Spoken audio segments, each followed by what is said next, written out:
need Greenland for national security, so we're going to see what happens. U.S. President Donald Trump on Wednesday made clear he was not backing down from his bid to take control of Greenland, saying he still believed that something will work out. Greenland is very important for the national security, including of Denmark.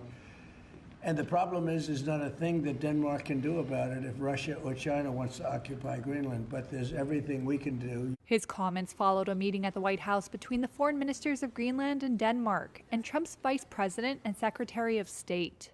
We didn't manage to change the American position. Denmark's foreign minister Lars Løkke Rasmussen said fundamental differences over Greenland remained. The discussions focused on how to ensure the long-term security in Greenland. And here our perspectives continue to differ, I must say.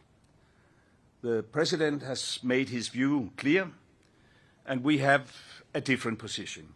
It's clear that the President has this wish of conquering over Greenland. Rasmussen said the U.S. and Denmark plan to form a working group to discuss a broad array of concerns regarding the Danish overseas territory. Trump had repeatedly said in recent weeks that the strategically located and mineral-rich island is vital to national security and that only the U.S. can handle threats from Russia and China.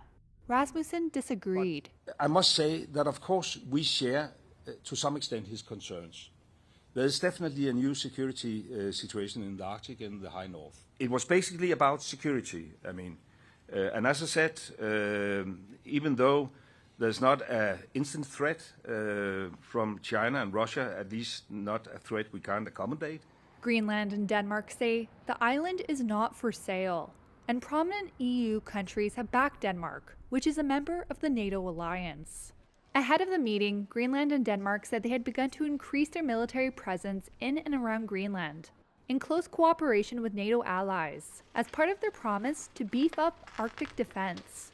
Germany, Sweden, and Norway each announced on Wednesday that they will be sending military personnel to the island this week.